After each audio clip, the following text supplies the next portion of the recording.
அனைவருக்கும் வணக்கம். நான் உங்கள் சரவணன் பெரியசாமி.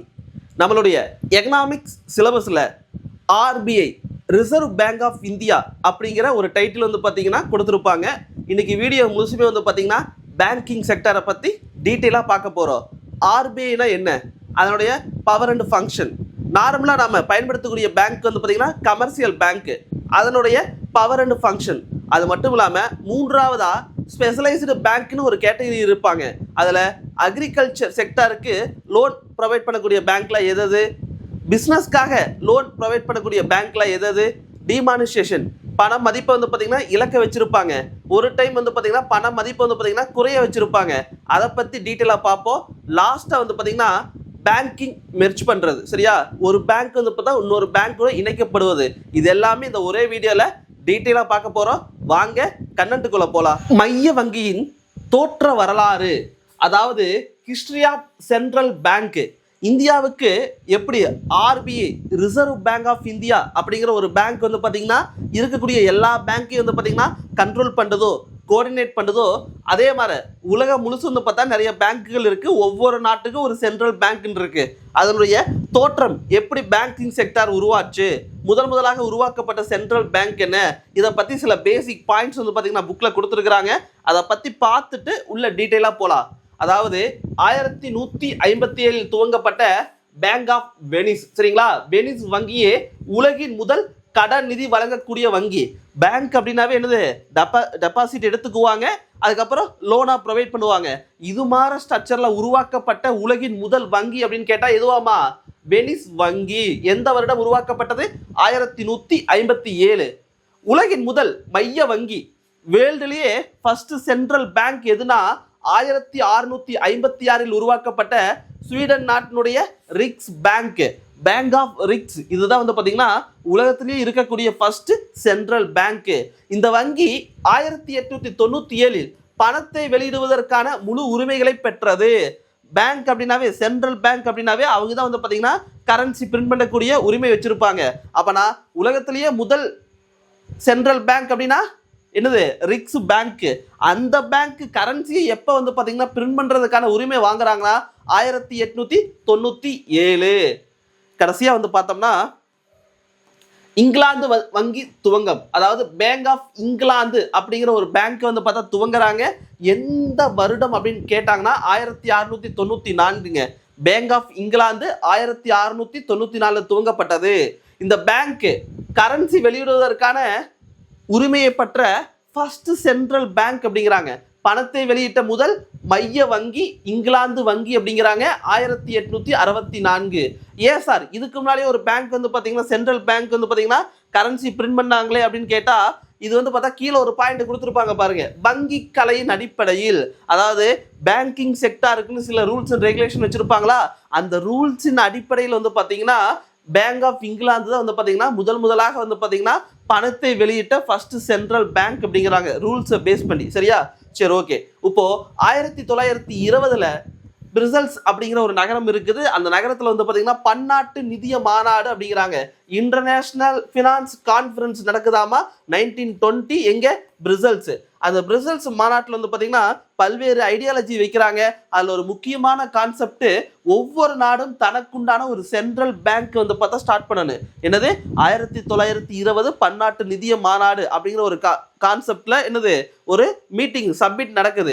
அந்த சப்மிட்ல என்ன சொல்ல வராங்களாமா, ஒவ்வொரு நாடும் தனக்குண்டான ஒரு சென்ட்ரல் பேங்க் வந்து பார்த்தா என்ன பண்ணணுமா, ஸ்டார்ட் பண்ணணும். இதை பேஸ் பண்ணி 1921 இருந்து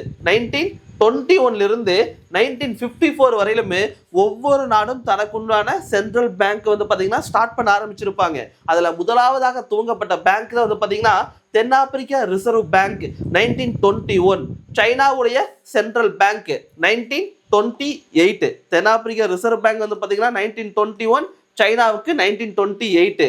ரிசர்வ் பேங்க் ஆஃப் நியூசிலாந்து, சரிங்களா, நியூசிலாந்துக்கான ஒரு சென்ட்ரல் பேங்க் வந்து பார்த்தீங்கன்னா 1934. இந்தியாவுடைய ரிசர்வ் பேங்க் ஆர்பிஐ 1935. இலங்கையுடைய சென்ட்ரல் பேங்க் 1950. இஸ்ரேல் பேங்க், சரிங்களா, பேங்க் ஆஃப் இஸ்ரேல் அப்படின்னு சொல்லுவாங்க, இது 1954. இப்படி ஒவ்வொரு நாடும் தனக்குண்டான ரிசர்வ் பேங்க் வந்து பார்த்தீங்கன்னா ஸ்டார்ட் பண்ணியிருப்பாங்க. அடுத்து ஒரு முக்கியமானது ஹிஸ்டரி ஆஃப் இந்தியன் பேங்க். இப்போ இன்னும் ஆர்பிஐக்குள்ள போகல, சரியா? ஜஸ்ட் உலகத்திலேயே முதலாக துவங்கப்பட்டது எது, ஃபர்ஸ்ட் துவங்கப்பட்ட சென்ட்ரல் பேங்க் எது, ஏன் ஒவ்வொரு நாடும் சென்ட்ரல் பேங்கை துவங்குறாங்க, அதுக்கான பேசிக் ஐடியாலஜி எங்கிருந்து கிடைச்சது, இதை பத்தி தான் பார்த்துருப்போம். இப்போ ஹிஸ்டரி ஆஃப் இந்தியன் பேங்க், இந்தியாவில் துவங்கப்பட்ட முதல் வங்கி அப்படின்னு கேட்டாங்கன்னா பேங்க் ஆஃப் இந்துஸ்தான். எப்போவாமா? 1770ங்க. எந்த டைம் அப்படின்னு கேட்டாங்கன்னா பிரிட்டிஷ் டைம். எது இந்தியாவில் துவங்கப்பட்ட முதல் வங்கி அப்படின்னு கேட்டாங்கன்னா பேங்க் ஆஃப் இந்துஸ்தான். இந்த பேங்கிங் சிஸ்டம் இந்தியாவில் வந்து பார்த்தீங்கன்னா ஒரு 3 பேங்க் வந்து பார்த்தீங்கன்னா ரொம்ப டாமினேட் பண்றாங்க. அந்த 3 பேங்கினுடைய காமன் நேமா என்ன வச்சிருப்பாங்களாமா? பிரசிடென்சி பேங்க் அப்படிங்கிறாங்க, சரியா? இந்தியாவில் இருக்கக்கூடிய பேங்கிங் சிஸ்டத்தை வந்து பார்த்தா கண்ட்ரோல் பண்றது, டாமினேட் பண்றது எதுன்னு கேட்டாங்கன்னா ஒரு 3 பேங்க். அந்த பேங்க் வந்து பார்த்தீங்கன்னா காமனா என்ன சொல்லுவாங்களாமா? பிரசிடென்சி பேங்க் அப்படிம்பாங்க. அந்த 3 பேங்க்ஸ் எதுன்னு கேட்டாங்கன்னா bank of Bengal, bank of Bombay, bank of Madras. இதுல ஒரு முக்கியமானது என்னன்னு கேட்டாங்கன்னா பேங்க் ஆஃப் பெங்கால் அப்படின்னு கேட்டா 1809ங்க.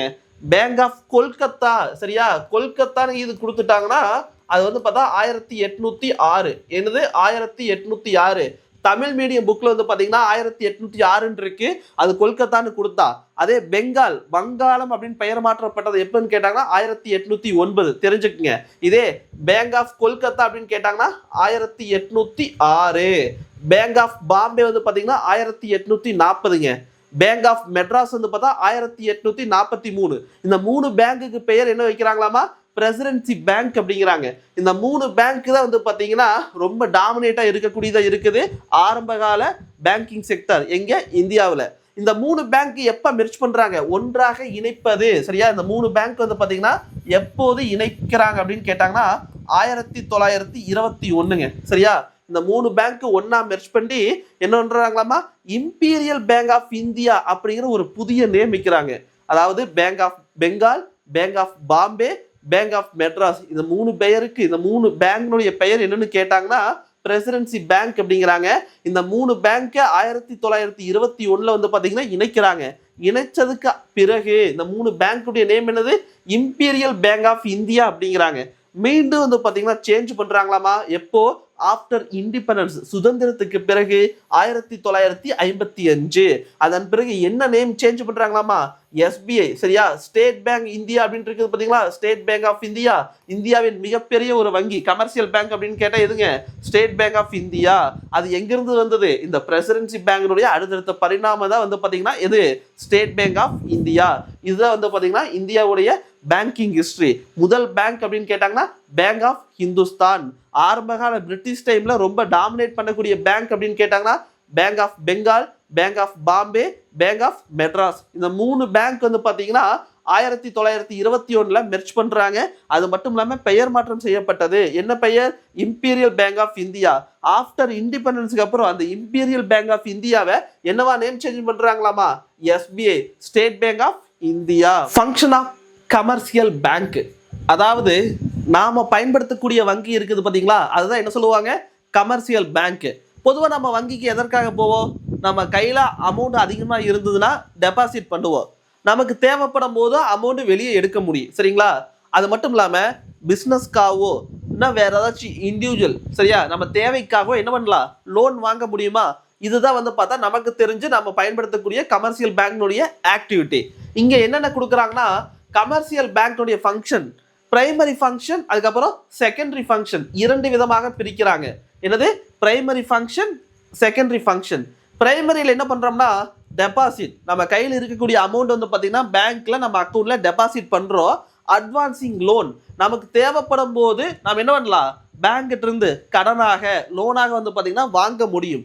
இந்த டெபாசிட்டை 2 தான் பிரிப்பாங்க, சரிங்களா? ஒன்று வந்து பார்த்தீங்கன்னா டிமாண்ட் டெபாசிட் அப்படிம்பாங்க, இன்னொன்று வந்து பார்த்தீங்கன்னா டைம் டெபாசிட் அப்படிம்பாங்க. இந்த டிமாண்ட் டெபாசிட் அப்படின்னு கேட்டாங்கன்னா நாம போடக்கூடிய மணியை எப்போ வேணாலும் நம்ம என்ன பண்ண முடியுமாமா? வித்ட்ரா பண்ண முடியும், சரிங்களா? நம்ம போடக்கூடிய மணியை எப்போ வேணாலும் நம்ம தேவைக்கு ஏற்ற மாதிரி எடுத்தா அது வந்து பார்த்தீங்கன்னா டிமாண்ட் டெபாசிட். டைம் டெபாசிட் அப்படின்னு கேட்டாங்கன்னா அந்த மணி வந்து பார்த்தா எப்போ வேணாலும் எடுக்க முடியுமா? முடியாது. அந்த பர்டிகுலர் டைம் பீரியட் வந்தால் மட்டும்தான் அந்த மணி வந்து பார்த்தா நம்ம அக்கௌண்ட்லேருந்து வெளியே எடுக்க முடியும், சரிங்களா? இது வந்து பார்த்தீங்கன்னா டெபாசிட்டுக்கு உண்டானது. அட்வான்சிங் லோன், பொதுவாக லோன் யாருக்கெல்லாம் கொடுப்பாங்க?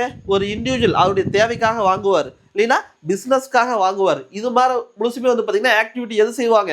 Commercial bank. சரியா?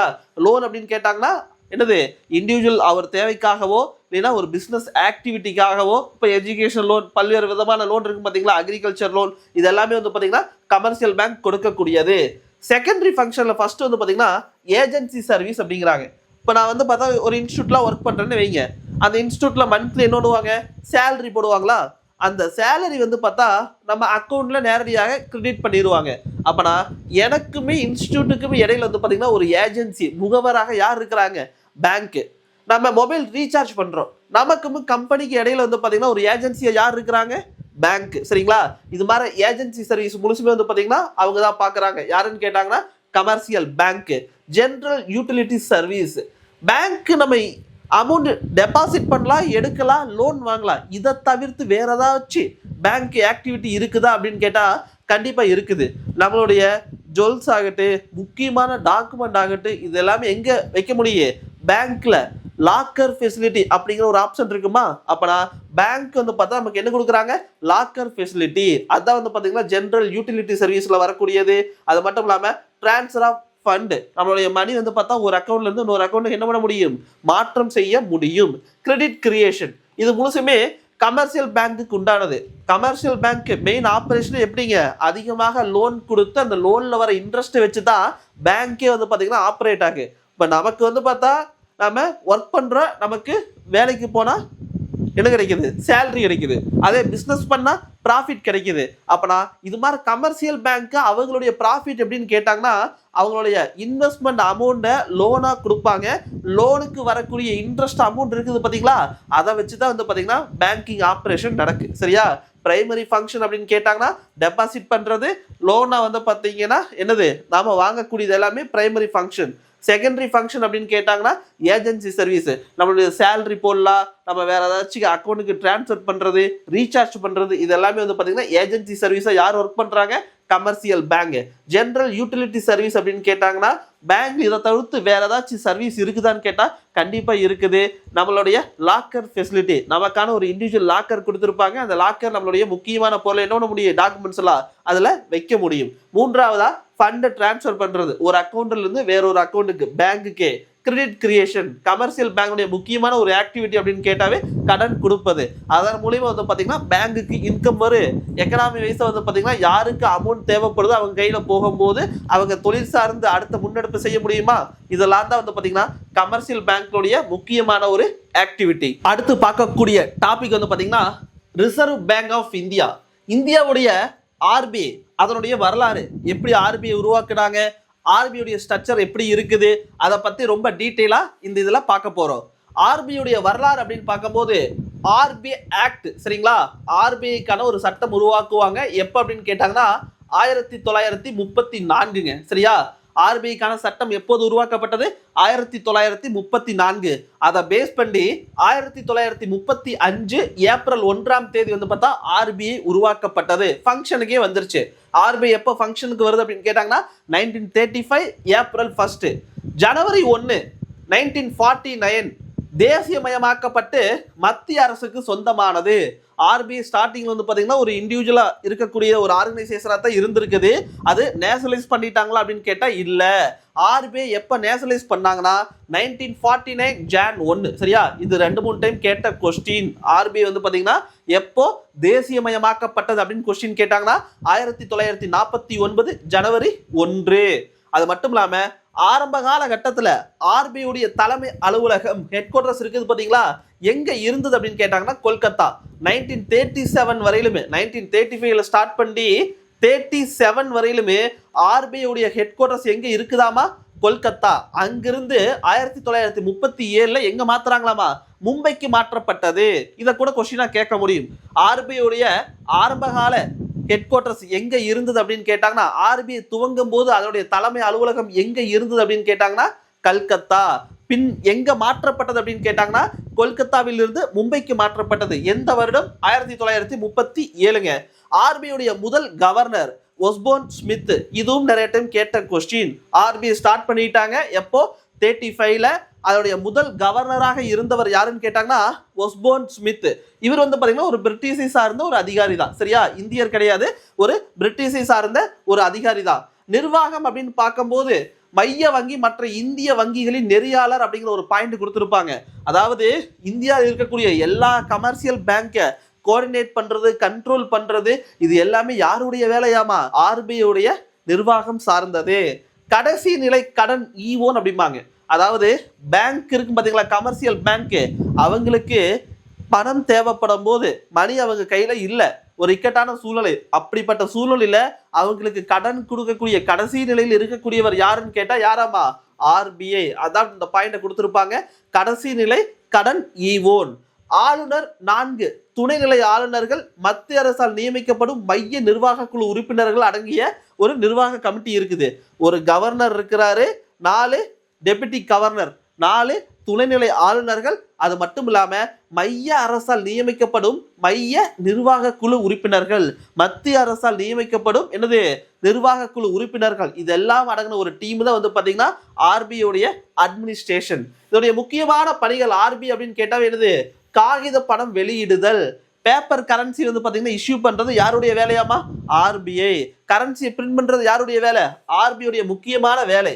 அரசின் வங்கியாக செயல்படுதல். சரியா? கவர்மெண்ட் பேங்க் அப்படின்னு கேட்டா இது ஆர்பிஐ தான் சொல்லுவாங்க. அரசுக்கு தேவைப்படும் நிதிகளை எங்கிருந்து வாங்குவாங்க? ஆர்பிஐ இருந்து தான் வாங்குவாங்க. இந்திய வங்கி அமைப்புகளை நெறிப்படுத்துதல். இருக்கக்கூடிய எல்லா கமர்ஷியல் பேங்க் வந்து பாத்தீங்கன்னா நெறிப்படுத்தக்கூடியது அது யாருடைய வேலையாமா? ஆர்பிஐ உடைய முக்கியமான வேலை. அயல்நாட்டு செலவாணியின் பாதுகாவலன். ஃபாரின் எக்ஸ்சேஞ்ச் இருக்கு பாத்தீங்களா, வெளியிருந்து வரக்கூடிய டாலர் இங்கிருந்து வெளியே என்னது எக்ஸ்போர்ட் பண்ணும்போது அதற்கான வரக்கூடிய மணி, இதை வந்து பாத்தீங்கன்னா நெறிப்படுத்தி கோஆர்டினேட் பண்றது. சரியா? அந்த மணி வந்து பார்த்தா டாலரா வச்சிருப்பாங்களா, அந்த டாலர் தான் கவர்மெண்ட் ஆஃப் இந்தியா நம்ம தேவைக்காக பிற நாட்டில இருந்து வாங்கும்போது எதை கொடுத்து வாங்க முடியும்? டாலரை பே பண்ணி தான் வாங்க முடியும். இல்லைன்னா வந்து பாத்தீங்கன்னா கோல்டு, 2 காயின் தான் வந்து பார்த்தா எடுத்துக்குவாங்க காமனா. ஒன்னு டாலர், மற்றொன்று கோல்டு. இன்டர்நேஷனல் மணி அப்படின்னு கேட்டாங்கன்னா டாலர் கோல்டு மட்டும்தான். அப்பனா அதை பாதுகாக்கக்கூடிய முக்கியமான ஒரு பாதுகாவலனா யார் இருக்கிறாங்க? ஆர்பிஐ இருக்கிறாங்க. கடன் அளிப்பை நெறிப்படுத்துதல், லோன் கொடுக்கக்கூடிய சிஸ்டம் இருக்கும் பாத்தீங்களா, அதை வந்து பாத்தீங்கன்னா நெறிப்படுத்தக்கூடிய முக்கியமான வேலை யாருக்குன்னு கேட்டாங்கன்னா ஆர்பிஐ தான். இதுல கொஸ்டின் கேட்க அதிகமான வாய்ப்புகள் இருக்குது. முதலாக ஆர்பிஐக்கான ஆக்ட் அப்படின்னு கேட்டாங்கன்னா 1934. ஆர்பிஐ எப்போது உருவாக்கப்பட்டது அப்படின்னு கேட்டாங்கன்னா ஃபங்க்ஷனுக்கு வந்தது 1935 ஏப்ரல் 1ங்க. இது சாதாரண ஆரம்ப காலகட்டம். இது எப்போது நேஷனலைஸ் பண்றாங்க, தேசியமயமாக்கப்பட்டது அப்படின்னு கேட்கும் போது 1949 ஜனவரி 1. ஆர்பிஐ உடைய ஆரம்பகால தலைமை அலுவலகம் எங்க இருக்குதாமா? கொல்கத்தா. கொல்கத்தாவில் இருந்து மும்பைக்கு சேஞ்ச் பண்ணி இருக்கிறாங்க. எப்போது அப்படின்னு கேட்டாங்கன்னா 1937. இந்த ஆர்பிஐ உடைய முதல் இந்திய கவர்னர் அப்படின்னு கேட்டாங்கன்னா சிடி தேஷ்முக் சொல்லுவாங்க. பொதுவா ஆர்பிஐ கவர்னர் அப்படின்னு கேட்டா யார சொல்லணுமாமா?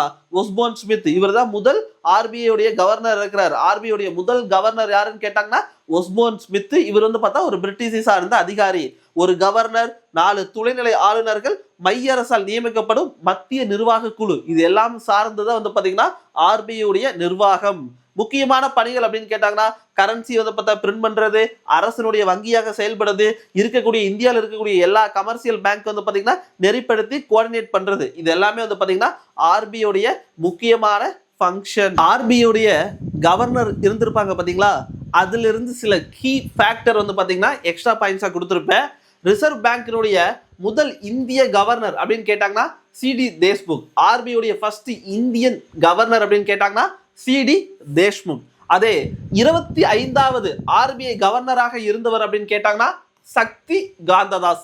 ஆர்பிஐ உடைய 25th கவர்னர் அப்படின்னு கேட்டாங்கன்னா சக்தி காந்ததாஸ். இப்ப ரீசெண்டா வந்து பாத்தீங்கன்னா ஆர்பிஐ கவர்னர் வந்து பார்த்தா சேஞ்ச் பண்ணிட்டாங்க. ஆர்பிஐ உடைய 26வது கவர்னராக அப்பாயின்ட் பண்ணியிருப்பாங்க புதுசா. யாருன்னு கேட்டாங்கன்னா சஞ்சய் மல்கோத்ரா. 2024 டிசம்பர் 11. சரியா? 11th டிசம்பர் தான் வந்து பாத்தீங்கன்னா சஞ்சய் மல்கோத்ரா வந்து பாத்தீங்கன்னா அப்பாயின்ட் பண்ணியிருக்கிறாங்க. இது கேட்க வாய்ப்புகள் அதிகம். கரண்ட் அஃபேர்ஸ் பேஸ் பண்ணி இதை கேட்கலாம். ஆர்பிஐ கவர்னராக இருந்த ஒரே இந்திய பிரதமர், ஒரு இந்தியாவுடைய பிரைம் மினிஸ்டர் வந்து பாத்தீங்கன்னா ஆர்பிஐ உடைய கவர்னராக ஒர்க் பண்ணியிருக்கிறாரு. யாரு? இந்தியாவுடைய பிரைம் மினிஸ்டர் ஒரே ஒருத்தர் மட்டும் ஆர்பிஐ உடைய கவர்னராகவும் ஒர்க் பண்ணியிருக்கிறார். அது யாருன்னு கேட்டாங்கன்னா மன்மோகன் சிங். சரிங்களா? பிரைம் மினிஸ்டர் மன்மோகன் சிங் வந்து பாத்தீங்கன்னா ஆர்பிஐ உடைய கவர்னராகவும் இருந்திருக்கிறாரு. அதிக காலம் ஆர்பிஐ உடைய கவர்னராக இருந்தவர் யாருன்னு கேட்டாங்கன்னா சர் பெனகல் ராமாராவ். ஆர்பிஐல வந்து பாத்தீங்கன்னா எல்லாருமே கவர்னராக இருந்திருக்கிறாங்க. அதிக டென்யூர், அதிக காலம் ஒர்க் பண்ணவர் யாருன்னு கேட்டாங்கன்னா சர் பெனகல் ராமாராவ். இது எல்லாமே வந்து பாத்தீங்கன்னா ஆர்பிஐ கவர்னர் பத்தி கேட்டாங்கன்னா சில முக்கியமான கீ பாயிண்ட்ஸ். 18ஆம் நூற்றாண்டு காலத்துல வந்து பாத்தீங்கன்னா காகித நாணயத்தை வெளியிடும் நடைமுறை வந்து பாத்தீங்கன்னா உள்ள கொண்டு வராங்க. அப்படி வரும்போது இந்தியாவில் ஒரு 3 பேங்க், ஏற்கனவே பிரசிடென்சி பேங்க் அப்படின்னு பார்த்தோம்னா எது? Bank of Bengal, bank of Bombay, bank of Madras. இந்த 3 பேங்க் அவங்களுக்குண்டான கரன்சியா அவங்களே வந்து பார்த்தா பிரிண்ட் பண்ண ஸ்டார்ட் பண்றாங்க. எப்போ? ஆரம்ப காலகட்டத்தில். அதாவது வங்காள வங்கி, பாம்பே வங்கி, பேங்க் ஆஃப் மெட்ராஸ், இந்த 3 பேங்க் வந்து பாத்தீங்கன்னா அவங்களுக்கு உண்டான மணியை அவங்களே வந்து பார்த்தா பிரிண்ட் பண்ண ஸ்டார்ட் பண்றாங்க. அப்படி பார்க்கும்போது இந்த மணி அப்படின்னு பார்க்கும்போது இது எல்லாத்துக்கும் ரொம்ப பேஸா இருக்கக்கூடியது யாரு? ஷெர்ஷா சூரி. ரூபாயை அறிமுகப்படுத்தியவர், முதலா ரூபாயை அறிமுகப்படுத்தியவர் யாருன்னு கேட்டாங்கன்னா ஷெர்ஷா சூரி. இவர் தான் என்ன சொல்லுவாங்க? இந்தியாவின் நவீன நாணய முறையின் தந்தை. சரியா? நவீன நாணய முறையின் தந்தை என்று அழைக்கப்படுபவர் யாருன்னு கேட்டாங்க. யாராமா? ஷெர்ஷா சூரி. அவரு ஒரு ரூபாய்க்கு 40 செப்பு நாணயங்களா வந்து பாத்தீங்கன்னா பிரிச்சிருப்பார். அதாவது பாத்தீங்கன்னா பெர் ரூபி 1 ரூபி வந்து பாத்தீங்கன்னா 40 காப்பர் பீஸா வந்து பாத்தீங்கன்னா ஒரு நாணயமா பிரிச்சு வெளியிட்டு இருப்பாரு. அது கிட்டத்தட்ட ஒரு 300 ஆண்டு காலம் வந்து பாத்தீங்கன்னா இது மார்க்கெட்ல புழக்கத்துல இருந்திருக்குது. அதனாலதான் நவீன நாணய முறையின் தந்தை என்று அழைக்கப்படுவர் யாராமா? ஷெர்ஷா சூரி. பொதுவா அவருடைய காயின்ல சமஸ்கிருத வார்த்தையான ரௌஃபியா என்பதில் இருந்து பெறப்பட்டதா வந்து பாத்தீங்கன்னா ரூபாய். ரூபாய் அப்படிங்கிற சொல் எங்கிருந்து வந்திருக்குதாமா? சமஸ்கிருத வார்த்தையான ரௌஃபியா அப்படிங்கிற வார்த்தையில இருந்து தான் வந்து பாத்தீங்கன்னா உருவாக்கி இருக்கிறாங்க. இப்ப நாம பழக்கத்துல இருக்கக்கூடியது புழக்கத்துல இருக்கக்கூடிய ரூபாய் நோட்டு இருக்கு பாத்தீங்களா? நம்ம பயன்படுத்தக்கூடிய நோட்டு, அதுல 17 இந்திய மொழிகள் வந்து பாத்தீங்கன்னா எழுதியிருப்பாங்க. இப்ப நாம பயன்படுத்தக்கூடிய நோட்ல வந்து பாத்தீங்கன்னா இந்திய லாங்குவேஜ்ல எத்தனை லாங்குவேஜ் இருக்குமாமா? 17 லாங்குவேஜ். அதோடைய ஃப்ரண்ட் சைடு வந்து பாத்தீங்கன்னா ஆங்கிலம் மற்றும் இந்தி. மீதி 15 மொழிகள் வந்து பாத்தீங்கன்னா பேக் சைடு நோட்டினுடைய பின் சைடு வச்சிருப்பாங்க. அப்பனா ஒரு புறம் வந்து பாத்தீங்கன்னா ஆங்கிலம், அதுக்கப்புறம் இங்கிலீஷ் பிளஸ் ஹிந்தி இருக்குது. பேக் சைடு 15 மொழிகள் வந்து பாத்தீங்கன்னா இருக்குது. எல்லாமே வந்து பார்த்தா இந்திய மொழிகள் மட்டுமே. இப்படி இருக்கக்கூடிய நோட்டுல நாம குறியீடு பயன்படுத்த ஸ்டார்ட் பண்ணியிருப்போம். சரியா? பணத்துக்கான குறியீடு நம்ம டாலர் அப்படின்னு பார்த்துருப்போம்ல. இது மாதிரி எஸ் மாதிரி போட்டு கோடு போட்டிருப்பாங்க. இது டாலர். அதுவே அதே மாதிரி இந்திய ரூபா நோட்டுக்கு வந்து பாத்தீங்கன்னா குறியீடு உருவாக்குறாங்க. இந்திய தொழில்நுட்ப கழகம் IIT மும்பையில் முதுகலை பட்டம் பெற்ற திரு உதயகுமார். நிறைய டைம் கேட்ட கொஸ்டின். சரிங்களா? அவர் பேர் என்னது? திரு டி உதயகுமார். அவர் தான் வந்து பாத்தீங்கன்னா இந்த நாணயத்துக்கான குறியீடை வடிவமைப்பு செஞ்சிருக்கிறாரு. பணத்துக்கான குறியீடு 2010 ஜூலை 15ஆம் தேதி வந்து பாத்தீங்கன்னா மத்திய அமைச்சரவை கூட்டத்தில் வந்து பாத்தீங்கன்னா இந்த குறியீடை வந்து பார்த்தா எடுத்துக்கிறாங்க. இந்த குறியீட்டுல வந்து பாத்தீங்கன்னா தேவநாகரி எழுத்து ரா எனவும் ரோமன் எழுத்து ஆறில் செங்குத்துக்கோடு இல்லாமல் உள்ள வடிவமைப்பாகும். அமெரிக்கா, பிரிட்டன், ஜப்பான், ஐரோப்பிய நாடுகளுக்கு பின்பு இந்தியா தனி பண குறியீடு கொண்ட நாடாக விளங்குகிறது. எல்லா நாட்டுக்கும் வந்து பாத்தீங்கன்னா அவங்களுடைய மணிக்கு குறியீடு இருக்குமான்னு கேட்டா இல்ல. செலக்டிவா சில நாடுகளுக்கு மட்டுமே வச்சிருக்கிறாங்க. அந்த லிஸ்ட்ல வந்து பாத்தீங்கன்னா இந்தியாவுமே இருக்குது. அந்த ரூபாயினுடைய குறியீடை உருவாக்கியவர் யாருன்னு கேட்டா ஒரு தமிழ்நாட்டை சார்ந்தவர் தான். அவர் பேர் என்னவாமா? உதயகுமார். இது நம்மள கொஸ்டின் கேட்பாங்க. இந்த குறியீடு எப்போது உருவாக்கப்பட்டது அப்படின்னு கேட்டாங்கன்னா 2010. ஒரு 4 முக்கியமான ஆக்ட் வந்து பார்த்தா கொடுத்திருப்பாங்க. இது எல்லாமே வந்து பார்த்தா ரிப்பீட்டட் கொஸ்டின் கூட. ஃபர்ஸ்ட் ஒன்று பார்த்தீங்கன்னா ஃபெரா, ஃபாரின் எக்ஸ்சேஞ்ச் ரெகுலேஷன் ஆக்ட் 1973, அந்நிய செலாவணி ஒழுங்குமுறை சட்டம். ஃபாரின் எக்ஸ்சேஞ்ச் மேனேஜ்மெண்ட் ஆக்ட் 1999, அந்நிய செலாவணி மேலாண்மை சட்டம். பணம் செலுத்துதல் மற்றும் தீர்வு முறை, த payment and settlement system act 2007. இந்திய ரிசர்வ் வங்கி குறை தீர்ப்பாயம் ஆம்புஸ்மன். சரிங்களா? 1995. இந்த 4மே வந்து பாத்தீங்கன்னா ரிப்பீட்டட் கொஸ்டின். ஃபெரா வந்து பார்த்தா 1973 வந்து பாத்தீங்கன்னா இந்த சட்டம் கொண்டு வரப்பட்டது. எப்போது நடைமுறைக்கு வந்ததுன்னா 1974 ஜனவரி 1ங்க. 1974 ஜனவரி 1 வந்து பாத்தீங்கன்னா நடைமுறைக்கு வந்தது. இந்த ஃபெரா ஆக்ட் எதற்காக கொண்டு வரப்பட்டதுன்னா அந்நிய செலாவணி மற்றும் நிதி தொடர்பான பரிவர்த்தனை இருக்கு பாத்தீங்களா, அதையெல்லாம் ஒழுங்குபடுத்துவதற்காக அமைக்கப்பட்டதா வந்து பாத்தீங்கன்னா ஃபெரா. இந்த ஃபெரா உருவாக்கப்பட்ட காலத்துல இந்தியாவுடைய டாலர் கையிருப்பு எப்படி இருக்குதாமா? ரொம்ப குறைவாக இருக்குது. அந்நிய செலாவணி வந்து பார்த்தா ரொம்ப குறைவாக இருக்குது. இந்த டைமுக்கு பிறகு அரசு அதனுடைய எக்கனாமி பாலிசி வந்து பாத்தீங்கன்னா சேஞ்ச் பண்றாங்க. என்னவா? LPGன்னு கேள்விப்பட்டிருப்போங்களா? Liberalisation, privatisation, globalisation. இந்த லிபரலைசேஷன் தாராளமயமாதல் இப்படிங்கிற கொள்கையை கொண்டு வரும்போது இது ஃபெரா ஆக்டுக்கு செட் ஆகுமான்னு கேட்டா செட் ஆகல. இதற்காக மாற்றி அமைக்கப்பட்ட ஒரு சட்டம் தான் வந்து பாத்தீங்கன்னா இது FEMA, foreign exchange management act 1999 December 29 வந்து பாத்தீங்கன்னா ஃபெமா ஆக்ட் வந்து பாத்தீங்கன்னா கொண்டு வந்திருப்பாங்க. அந்நிய செலாவணி மேலாண்மை சட்டம் இது வெளிப்புற வர்த்தகம் மற்றும் அந்நிய செலவாணி சந்தையில் ஒழுங்கான வளர்ச்சி இந்த இரண்டு காரணத்துக்காக தான் ஃபாரின் எக்ஸ்சேஞ்ச் மேனேஜ்மெண்ட் ஆக்ட் வந்து பாத்தீங்கன்னா கொண்டு வந்திருப்பாங்க. 2007 த payment and settlement system act எப்போது நடைமுறைக்கு வந்ததுன்னா 2008 ஆகஸ்ட் 12ங்க 2008 ஆகஸ்ட் 12 வந்து பாத்தீங்கன்னா பணம் செலுத்துதல் மற்றும் தீர்வு முறை சட்டம் கொண்டு வரப்பட்டது. இது எதற்காக அப்படின்னு கேட்டாங்கன்னா பணம் செலுத்தக்கூடிய முறைகளை ஒழுங்குபடுத்துவதற்காகவும் அதை மேற்பார்வை செய்யக்கூடியதற்காகவும் கொண்டு வரப்பட்டதுதான் the payment and settlement system act. அடுத்தது இந்திய ரிசர்வ் வங்கியுடைய குறை தீர்ப்பாயம் 1995 ஆர்பிஐ ஆம்புஸ்மன் ஸ்கீம் இன் 1995. அதாவது பேங்கிங் ரெகுலேஷன் ஆக்ட் அதாவது வங்கி ஒழுங்குமுறை சட்டம் 1949 கொண்டு வந்திருப்பாங்க. அதுல செக்ஷன் வந்து பாத்தீங்கன்னா 35A சரிங்களா. இதை எதை பத்தி சொல்லுது அப்படின்னு கேட்டாங்கன்னா இந்திய ரிசர்வ் வங்கியுடைய குறை தீர்ப்பாயம், மத்திய வங்கியுடைய ஃபங்க்ஷன் ஆஃப் சென்ட்ரல் பேங்க். சும்மா சில கீ பாயிண்ட்ஸ் மட்டும் கொடுத்துருப்பேன், ஜஸ்ட் என்னன்னு தெரிஞ்சுக்கலாம். மானிட்டரி அத்தாரிட்டி பணத்தினுடைய அதிகார அமைப்பு, அதாவது எவ்வளவு கரன்சி பிரிண்ட் பண்ணனு, எவ்வளவு வந்து பார்த்தீங்கன்னா மக்களுக்கு வெளியிடக்கூடியது, அதனுடைய ரெப்போ ரேட்டு, அது மட்டும் இல்லாமல் இன்ஃப்ளேஷன் கண்ட்ரோல் பண்ணுறது, இது எல்லாமே யாருடைய வேலையாமா?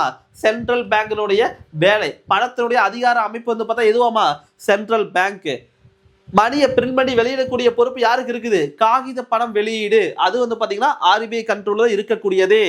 வங்கி உரிமங்கள் வழங்குபவர் ரொம்ப ரொம்ப முக்கியம். நீங்கள் புதுசாக ஏதாச்சும் பேங்கை துவங்கணும்னா பேங்கிங் ரெகுலேஷன் ஆக்ட் 1949 இப்போ தானே பார்த்தோம். அதில் செக்ஷன் 22 எதை பற்றி சொல்லுதுன்னா நீங்கள் ஆர்பிஐட்ட லைசன்ஸ் வாங்கணும். புதுசாக பேங்க்கை நீங்கள் துவங்க இருக்கிறீங்கன்னா நீங்கள் யார்கிட்ட லைசன்ஸ் வாங்கணும்? ஆர்பிஐட்ட லைசன்ஸ் வாங்கணும். அதற்காக உருவாக்கப்பட்டதா வந்து பார்த்தீங்கன்னா எதுக்குள்ள இருக்குதாமா உரிமம்? பேங்கிங் ரெகுலேஷன் ஆக்ட் 1949 போட்டிருக்கிறாங்க. அதுல செக்ஷன் 22 இதற்கான அதிகாரம் கொடுக்கக்கூடியது. புதிய வங்கி துவங்குறோம்னா ஆர்பிஐட்ட என்னது பர்மிஷன் வாங்கணும். அதற்கான அதிகாரம் எங்க இருக்குதாமா? செக்ஷன் 22ல கொடுத்துருக்காங்க. அரசுக்கான வங்கி சரியா, அதாவது பேங்கர் டு த கவர்மெண்ட், அரசனுடைய வங்கி அப்படின்னு கேட்டாலே எதுங்க?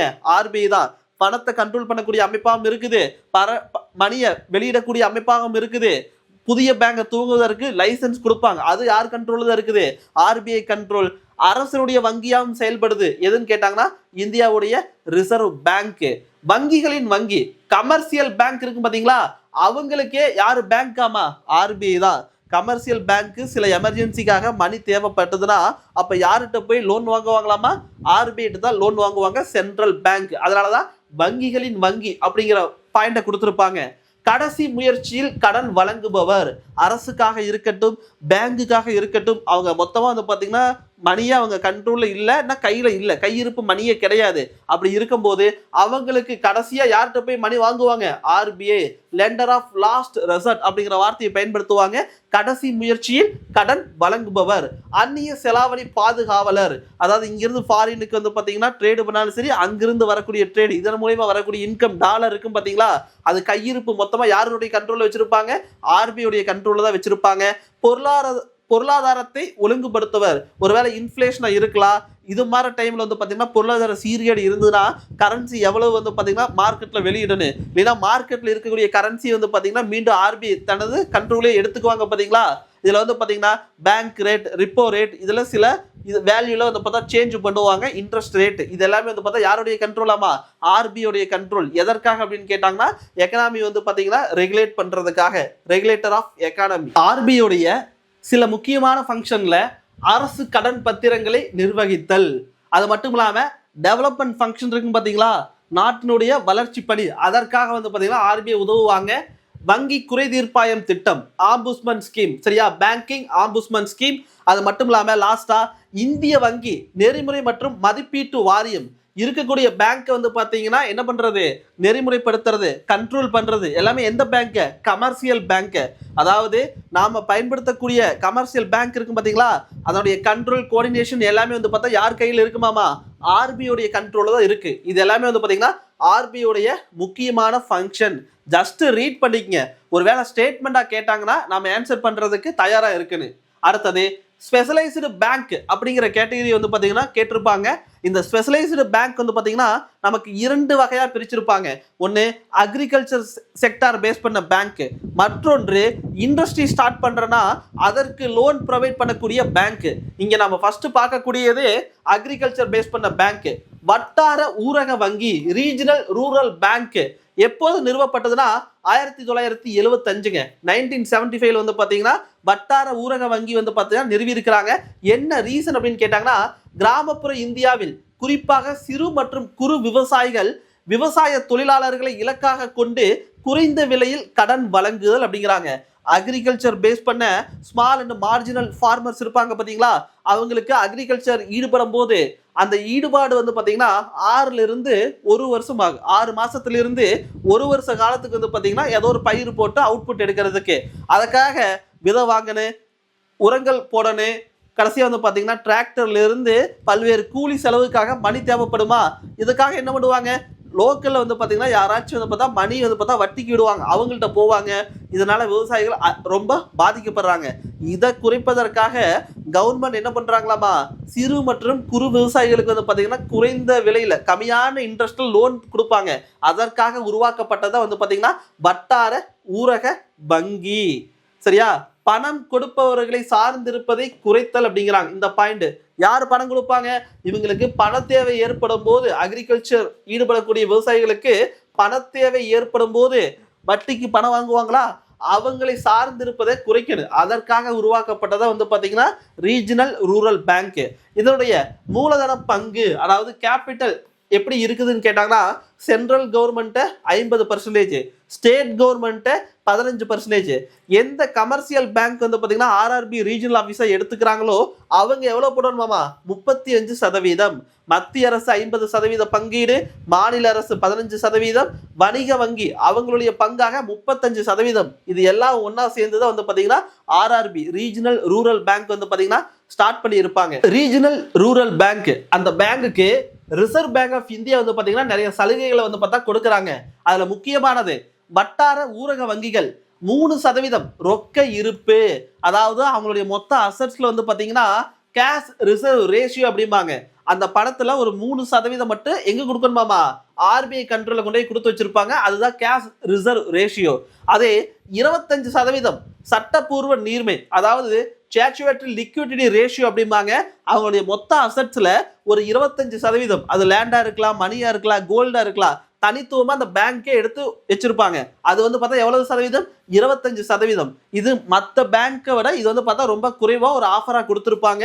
இதுதான் வந்து பார்த்தீங்கன்னா ஆர்ஆர்பிக்கு ஆர்பிஐ செய்யக்கூடிய சில ஃபேவர். அது மட்டும் இல்லாம நபார்டு வங்கி மூலம் இவைகளுக்கு மறு கடன்களை வழங்கி வருகிறது.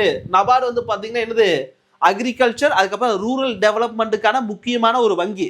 ஆர்பிஐக்கு அடுத்தது இந்தியாவோட ஒரு முக்கியமான ஒரு பேங்க் அப்படின்னு கேட்டாங்கன்னா என்னங்க, நபார்டு. இது வந்து பார்த்தீங்கன்னா அக்ரிகல்ச்சர் செக்டர், அதுக்கப்புறம் இந்தியாவுடைய ரூரல் டெவலப்மெண்ட் ஊரக மேம்பாடு இருக்கு பார்த்தீங்களா, இதற்காக கடன் கொடுக்கக்கூடிய ஒரு முக்கியமான வங்கி. இந்த வங்கி யாருக்கு கடன் கொடுக்குறாங்க, ரீஜனல் ரூரல் பேங்க் வந்து பார்த்தா கடன் கொடுக்குறாங்க. சரியா? அடுத்து NABARD, national bank for agriculture and rural development, விவசாயம் மற்றும் ஊரக வளர்ச்சிக்கான தேசிய வங்கி. எப்போது உருவாக்கப்பட்டது, 1982ங்க ஜூலை 12. 1982 ஜூலை 12 வந்து பார்த்தீங்கன்னா நபார்டு உருவாக்கப்பட்டது. ஆர்பிஐக்கு அடுத்தது இந்தியாவில் இருக்கக்கூடிய ஒரு முக்கியமான ஒரு பேங்க் அப்படின்னு கேட்டால் எதுங்க, நபார்டு தான். ஏன்னு கேட்டால் விவசாயம் சார்ந்தவர்களுக்கும் ஊரக மேம்பாடு இந்த 2 முக்கியமான துறைக்கு வந்து பார்த்தீங்கன்னா லோன் கொடுக்கக்கூடியது. வளர்ச்சிக்காக மேம்படுத்துவதற்கு லோன் ப்ரொவைட் பண்ணக்கூடிய முக்கியமான பேங்க் எதுவாமா, நபார்டு. ஆர்பிஐடைய துணை ஆளுநர் நபார்டினுடைய தலைவராக இருப்பார். முக்கியமான ஒரு கீ பாயிண்ட், ஆர்பிஐ வந்து பார்த்தீங்கன்னா ஒரு ஆளுநர், 4 டெப்டி கவர்னர் இருப்பாங்களா, 4 துணைநிலை ஆளுநர். அந்த 4ல ஒருத்தர் வந்து பார்த்தீங்கன்னா நபார்டு பேங்கினுடைய தலைவராக இருப்பாராமா. நபார்டு பேங்கினுடைய ஃபங்க்ஷன் அப்படின்னு பார்க்கும்போது ஃபினான்ஷியல் நிதி சார்ந்து இருக்கலாம், டெவலப்மெண்ட் வளர்ச்சி சார்ந்தது இருக்கலாம், மேற்பார்வையிடுதல் சூப்பர்விஷன். சரிங்களா? இந்த 3 செயல்பாடுகள் வந்து பார்த்தீங்கன்னா எது, நபார்டினுடைய செயல்பாடு. முக்கியமானது ஃபர்ஸ்ட் நிதி செயல்பாடு. நபார்டு விவசாயத்துறைக்கு நிதி உதவி வழங்குகிறது. ஏற்கனவே பார்த்ததா அக்ரிகல்ச்சர் செக்டாருக்கு லோன் கொடுக்கக்கூடிய முக்கியமான ஒரு வங்கி வந்து பார்த்தீங்கன்னா நபார்டு. கூடுதலாக பருவகால விவசாயம், அதாவது சீசனல் அக்ரிகல்ச்சர் ஆபரேஷனல், அதாவது மழை காலத்துல மட்டும் விவசாயத்தில் ஈடுபடக்கூடிய விவசாயிகள் இருப்பாங்க பாத்தீங்களா, அவங்களுக்கு லோன் கொடுப்பாங்க. யார் மூலியமா அப்படின்னு பார்த்தா regional rural bank, cooperative bank, இந்த ரெண்டு வங்கிக்கு வந்து பாத்தீங்கன்னா அமௌண்ட் தேவைப்படுதா, அது யாருனால அமௌண்ட் கொடுக்கப்படுது அப்படின்னு கேட்டாங்கன்னா நபார்டு பேங்க். சரியா? அதாவது பருவகால விவசாய நடவடிக்கைகளுக்கு வந்து பாத்தீங்கன்னா நிதி உதவி வந்து பாத்தீங்கன்னா தேவைப்படுது. அந்த தேவை வந்து பாத்தீங்கன்னா கிராமப்புற வங்கி, பிராந்திய கிராமப்புற வங்கி, கூட்டுறவு வங்கி, இவங்க மூலியமா தான் விவசாயிகளுக்கு கொண்டு சேர்க்கப்படுகிறது. இந்த இரண்டு வங்கிகளுக்கு லோன் கொடுக்கக்கூடிய ஒரு பேங்க் யாருன்னு கேட்டாங்கன்னா நபார்டு பேங்க் தான். அடுத்ததுங்க டெவலப்மெண்ட் ஃபங்க்ஷன். கிராமப்புறத்தில் வந்து பார்த்தீங்கன்னா டெவலப்மெண்ட் ஃபங்க்ஷன் சிறு தொழிலாக இருக்கலாம், கோஆபரேட்டிவ் சார்ந்த தொழிலாக இருக்கலாம், இல்லைன்னா மகளிர் சுய உதவி குழுக்களா இருக்கலாம். இவங்களுக்கு லோன் ப்ரொவைட் பண்ணக்கூடியது முக்கியமான பணி யார் செய்யறாங்களாமா? நபார்டு தான் செய்யறாங்க. நபார்டு ஆராய்ச்சி மற்றும் மேம்பாட்டு நிதியை கொண்டுள்ளது. விவசாயம் சார்ந்த ஒரு ரிசர்ச்சுக்குலாம் வந்து பார்த்தீங்கன்னா யார் ஃபண்ட் அலோகேட் பண்றாங்க? நபார்டு வந்து பார்த்தீங்கன்னா ஃபண்ட் அலோகேட் பண்றாங்க. அதுதான் வந்து பார்த்தீங்கன்னா டெவலப்மெண்ட் ஃபங்க்ஷன். மேற்பார்வை, அதாவது சூப்பர்விஷன் ஃபங்க்ஷன். நபார்டு கூட்டுறவு வங்கி மற்றும் ஆர்ஆர்பி ஆகியவற்றின் செயல்பாட்டை ஆய்வு செய்கிறது. ஏன் சார் இந்த ரெண்டு பேங்க் வந்து பார்த்தா நபார்டு வந்து பார்த்தா சூப்பர்வைஸ் பண்றாங்கன்னா, இந்த ரெண்டு பேங்க் லோன் ப்ரொவைட் பண்ணக்கூடியது யாருன்னு கேட்டாங்கன்னா நபார்டு தான். சரியா? ஆர்ஆர்பி, அதுக்கப்புறம் கோஆபரேட்டிவ் பேங்க் இருக்குது பாத்தீங்களா, அந்த ரெண்டு பேங்க்குடைய ஆப்ரேஷன் வந்து பாத்தீங்கன்னா அப்பப்போ வந்து பார்த்தா சூப்பர்வைஸ் பண்ணி கண்ட்ரோல் பண்ணுவாங்க. யாருன்னு கேட்டா நபார்டு. ஏன்னா இந்த இரண்டு வங்கிகளுக்கு வந்து பார்த்தா லோன் கொடுக்கக்கூடியவர் யாருன்னு கேட்டாங்கன்னா நபார்டு தான். செகண்ட் ஒன் வந்து பாத்தீங்கன்னா இண்டஸ்ட்ரியல் ஃபினான்ஸ் அப்படிங்கிற ஒரு டாபிக் உள்ள இந்திய லெவல்ல வந்து பாத்தீங்கன்னா ஆல் இந்தியா லெவல்ல இன்ஸ்டிடியூஷன் எதெல்லாம் இருக்குதுன்னு பார்க்கலாம். அதுல முதல்ல பார்க்கக்கூடியது industrial finance corporation of India, IFCI, இந்திய தொழில் நிதி கழகம். எப்ப உருவாக்கப்பட்டது? 1948 ஜூலை 1. இதுல இந்திய ரூபாய் மற்றும் வெளிநாட்டு நாணயங்களில் நீண்ட கால கடன் வழங்குகிறது. இது முழுசுமே வந்து பாத்தீங்கன்னா இண்டஸ்ட்ரி பேஸ் பண்ணது. தொழில்துறை அப்படின்னு கேட்டா உடனே வந்து பாத்தீங்கன்னா தொழிலை ஸ்டார்ட் பண்ணி அடுத்த 6 மாசமா 1 வருஷமா ப்ராஃபிட் பார்க்க முடியுமா? கண்டிப்பா முடியாது. நீண்ட காலம் எடுக்கு. மினிமம் ஒரு 3 இயர் 4 இயருக்கு மேலதான் என்னது போட்ட இன்வெஸ்ட்மெண்ட்டுக்கு கொஞ்சம் கொஞ்சமா ப்ராஃபிட் வந்து பார்த்தா பார்க்க முடியும். அதனால இந்திய தொழில் நிதி கழகம் நீண்ட கால கடன் கொடுக்குதாமா. இந்திய ரூபாயிலும் கடன் கொடுக்குது, வெளிநாட்டு நாணயங்கள். சில டைம் வந்து பாத்தீங்கன்னா இங்க இருக்கக்கூடிய ஒரு ஃபேக்டரி வெளிநாட்டுல கூட அடுத்த ஒரு பிரான்ச் போடும்போது அப்படின்னா டாலர் தேவைப்படுமா? அப்பனா அந்த கம்பெனிக்கு வந்து பாத்தீங்கன்னா ஃபாரின் கரன்சி மூலியமாம லோன் கொடுக்கக்கூடியது யாருன்னு கேட்டாங்கன்னா IFCI. ரொம்ப முக்கியமானதுங்க. ஜஸ்ட் இயர் அதுக்கப்புறம் என்னன்னு மட்டும் பார்த்துக்குங்க. இந்திய தொழில்துறை கடன் மற்றும் முதலீட்டு கழகம், ICICI பேங்க் அப்படின்னு கேள்விப்பட்டிருப்பீங்களா? Industrial credit and investment corporation of India. எப்ப எஸ்டாப்ளிஷ் பண்ணியிருக்கிறாங்க? 1955 ஜனவரி 5. ICICI முக்கியமான சில செயல்பாடுகள் பாருங்க. தொழில் நிறுவனங்களுக்கு உதவி, கம்பெனிலாம் இருப்பாங்க பார்த்தீங்களா, பெரிய பெரிய கம்பெனி, அவங்களுக்கு லோன் கொடுக்கக்கூடியது. அந்நிய செலாவணி கடன்களை வழங்குதல். அந்த லோன் வந்து பார்த்தீங்கன்னா டாலராம் கொடுக்குறாங்க. சரிங்களா? எந்த நாட்டில் கம்பெனி துவங்கினாலும் அந்த நாட்டு கரன்சி மூலியமாக லோன் ப்ரொவைட் பண்ணக்கூடியது யாருன்னு கேட்டாங்கன்னா ICICI. வர்த்தக வங்கி பணிகள். இங்கே நார்மலாக கமர்ஷியல் பேங்க் என்னென்ன ஆக்டிவிட்டிலாம் செய்கிறாங்களோ அந்த வேலைகளை யார் செய்கிறாங்களாமா? ICICI bank. நாமளும் என்ன பண்ண முடியும்? ICICI பேங்க்ல நாம அக்கௌண்ட் ஓபன் பண்ணி அதில் வந்து பார்த்தா நம்மளுடைய மணியை டெபாசிட் பண்ண முடியும். திட்ட ஊக்குவிப்பு, ப்ராஜெக்ட் ப்ரமோஷன். புதுசாக வந்து பார்த்தீங்கன்னா ஏதாச்சும் ஒரு வித்தியாசமான ஒரு ப்ராஜெக்ட் அதன் மூலிமா மக்களுக்கு நல்லது நடக்கக்கூடிய விஷயமாக இருந்தால் கண்டிப்பாக என்ன பண்ணுவாங்க? ப்ரமோட் பண்ணுவாங்க. வீட்டு வசதி கடன், ஹவுசிங் லோன் வாங்க முடியும் ICICI பேங்க்ல? கண்டிப்பா வாங்க முடியும். லீசிங் ஆபரேஷன், இது மாதிரி எல்லா விதமான நடவடிக்கை வந்து பார்த்தீங்கன்னா யாரால் மேற்கொள்ளப்படுகிறது அப்படின்னு கேட்டாங்கன்னா ICICI பேங்க் அப்படிங்கிறாங்க. அடுத்தது industrial development bank of India, IDBI, இந்திய தொழில் மேம்பாட்டு வங்கி. IDBI எப்போது நிறுவப்பட்டது? 1964. இந்த பேங்கனுடைய ஃபங்க்ஷன் பாருங்க, வளர்ச்சிக்கான உதவி நிதி அப்படிங்கிறாங்க. டெவலப்மெண்ட்டுக்காக அமௌண்ட் கொடுக்கக்கூடிய ஒரு முக்கியமான பேங்க் வந்து பார்த்தீங்கன்னா IDBI. மார்ச் 1982 எக்ஸிம் வங்கி நிறுவப்படும் வரை, அதாவது எக்ஸிம் அப்படின்னு கேட்டாங்கன்னா எக்ஸ்போர்ட் இம்போர்ட்டுக்கான ஒரு பேங்க் தான் வந்து பார்த்தீங்கன்னா எக்ஸிம். நபார்டு எப்போ 1982 உருவாக்கப்பட்டது, அதே மாதிரி எக்ஸிம் பேங்கும் எப்போது உருவாக்கப்பட்டதுன்னா 1982. எதற்காக? எக்ஸ்போர்ட் பண்ணக்கூடிய ஜாப் இருக்கு பார்த்தீங்களா, அது மட்டும் இல்லாமல் இம்போர்ட் பண்ணக்கூடிய தொழில், இதற்காக லோன் ப்ரொவைட் பண்ணக்கூடிய ஒரு முக்கியமான பேங்க் தான் என்னது? எக்ஸிம். இதற்காக உருவாக்கப்பட்டது. சரியா? எதற்காக? எக்ஸ்போர்ட் இம்போர்ட்டுக்காக உருவாக்கப்பட்டது. அதுவரையிலும் ஏற்றுமதிக்கான நிதி உதவியை யாரு கொடுத்துட்டு இருந்தாங்களாமா? ஐடிபிஐ. அதாவது 1982க்கு தான் வந்து பாத்தீங்கன்னா எக்ஸிம் அப்படிங்கிற ஒரு பேங்க் உருவாக்கிட்டாங்க. இந்த பேங்க் வந்து பாத்தீங்கன்னா எக்ஸ்போர்ட் இம்போர்ட்டுக்காக லோன் ப்ரொவைட் பண்ணக்கூடிய ஒரு பேங்க். அதுவரையிலுமே இது மாதிரி எக்ஸ்போர்ட் இம்போர்ட் பணிகளுக்காக யாரு லோன் கொடுத்தாங்க அப்படின்னு கேட்டாங்கன்னா ஐடிபிஐ. சரிங்களா, நல்லா ஞாபகம் வச்சுக்கோங்க, இதை கேட்பாங்க. அடுத்தது பாருங்க, முத்ரா பேங்க். சரியா, Mudra bank micro unit development, அதுக்கப்புறம் ரீஃபினான்ஸ் ஏஜென்சி அப்படிங்கிறாங்க. மைக்ரோ யூனிட் மேம்பாடு மறு நிதி அளிப்பு நிறுவனம் தான் வந்து பாத்தீங்கன்னா முத்ரா பேங்க். எப்போது உருவாக்கப்பட்டது? 2015 ஏப்ரல் 8ங்க. பொதுத்துறை நிதி நிறுவனம். இது வந்து பாத்தீங்கன்னா பப்ளிக் செக்டர் பினான்சியல் இன்ஸ்டிடியூஷன் அப்படின்னு கேட்டேனுங்க, அரசு சார்ந்தது. மத்திய அரசு சார்ந்த ஒரு நிறுவனம் தான் என்ன பண்றாங்க, குறு மற்றும் சிறு தொழிலுக்கு வந்து பாத்தீங்கன்னா லோன் கொடுக்கக்கூடியது. இப்ப ரீசெண்டா வந்து பாத்தீங்கன்னா சில மாற்றம் செஞ்சிருக்கிறாங்க, நம்ம என்னன்னு டீட்டெயிலா பார்ப்போம். இது கேட்கக்கூடிய ஏரியா. இது சிறு தொழில் முனைவோர்கள் குறைந்த வட்டி விகிதத்தில் கடன்களை வழங்குகிறது. ஸ்மால் பிசினஸ் பண்ணக்கூடியவங்களுக்கு வந்து பாத்தீங்கன்னா சிறு கடன்கள் வந்து பாத்தீங்கன்னா கொடுப்பாங்க. வெளியே போய் வட்டிக்கு வாங்குறதுக்கு பதிலாக என்ன பண்ணலாம், முத்ரால அப்ளை பண்ணி லோன் வாங்க முடியும். முத்ரா வங்கியின் வகைப்பாடு, இது அடிக்கடி கேட்கக்கூடிய கொஸ்டின், ஏற்கனவே ப்ரீவியஸ் இயர் கொஸ்டின் தான். சரியா, குரூப் 1லையும் கேட்டிருக்காங்க, 2லையும் கேட்டிருக்காங்க, பிரிலிம்ஸ்ல. சிசு, கிஷோர், தருண், தருண் பிளஸ். சரிங்களா, மொத்தம் 4 விதமான லோன் டைப் வச்சிருக்காங்க. என்னது? சிசு, கிஷோர், தருண், தருண் பிளஸ். இது ரீசெண்டா லாஸ்ட் பட்ஜெட்ல வந்து பாத்தீங்கன்னா தருண் பிளஸ் வந்து பார்த்தா அப்டேட் பண்ணியிருக்கிறாங்க. சிசு அப்படிங்கிறது 50,000 வரை கடன் வழங்கக்கூடிய பிரிவு. கிஷோர் அப்படின்னா 50,000 5 லட்சம் வரை கடன் வழங்கக்கூடிய ஒரு பிரிவு தான் வந்து பாத்தீங்கன்னா கிஷோர். தருண் அப்படின்னு பார்க்கும்போது 5 லட்சத்திலிருந்து 10 லட்சம் வரை கடன்கள் கொடுக்கக்கூடிய பிரிவு வந்து பாத்தீங்கன்னா தருண். தருண் பிளஸ் அப்படின்னு கேட்கும்போது 10 லட்சத்திலிருந்து 20 லட்சம் வரை கடன் கொடுக்கக்கூடியது. இந்த 4ஆவதா இருக்கக்கூடியது வந்து பாத்தீங்கன்னா ரீசன்ட் அப்டேட். சரிங்களா, ரீசெண்டா வந்து பாத்தீங்கன்னா இதை அப்டேட் பண்ணதா வந்து பார்த்தா தருண் பிளஸ். எவ்வளவு அமௌண்ட்? 10 லட்சத்திலிருந்து 20 லட்சம். அப்பனா சிறு தொழில்கள் செய்யக்கூடியவர்கள் வந்து பாத்தீங்கன்னா முத்ரா பேங்க் மூலியமா என்ன வாங்க முடியுமாமா? லோன் வாங்க முடியும். சிசு அப்படின்னா 50,000, கிஷோர் அப்படின்னு கேட்டாங்கன்னா 50,000 5 லட்சம் வரை, தருண் அப்படின்னா 5 லட்சத்திலிருந்து 10 லட்சம் வரை கடன் வாங்க முடியும். தருண் பிளஸ் அப்படின்னு கேட்டாங்கன்னா 10 லட்சத்திலிருந்து 20 லட்சம் வரை கடன்கள் பெற முடியும். அடுத்த ஒரு முக்கியமான பேங்க் வந்து பார்த்தா பாரதிய மகிழா பேங்க். பெண்களுக்கான உருவாக்கப்பட்ட ஒரு வங்கி எதுன்னு கேட்டாங்கன்னா எதுங்க? Mahila bank, BMP. லொகேஷன் எங்க இருக்குது அப்படின்னு கேட்டாங்கன்னா மும்பை. இந்திரா காந்தியின் 96வது பிறந்த நாள், அதாவது முன்னாள் பிரைம் மினிஸ்டர் இந்திரா காந்தி நம்ம இருப்பாங்க பாத்தீங்களா, அவங்களுடைய 96வது பிறந்த நாளை முன்னிட்டு முன்னாள் பிரதமர் மன்மோகன் சிங்கால் 19 நவம்பர் 2013 அன்று துவங்கப்பட்டது. 2013 நவம்பர் 19. சரியா, அப்ப வந்து பாத்தீங்கன்னா எதை துவங்குறாங்க? பாரதிய மகிழா வங்கி. எங்க துவங்கப்பட்டது அப்படின்னு கேட்டாங்கன்னா மும்பை. பெண்களுக்காக உருவாக்கப்பட்ட ஒரு வங்கி. இது இப்ப ரீசெண்டா வந்து பாத்தீங்கன்னா 2017க்கு பின்னால ஏப்ரல் 1ங்க, 2017 ஏப்ரல் 1. சரியா, எஸ்பிஐ இருக்கு பாத்தீங்களா, ஸ்டேட் பேங்க், அதனோட இணைச்சிருப்பாங்க.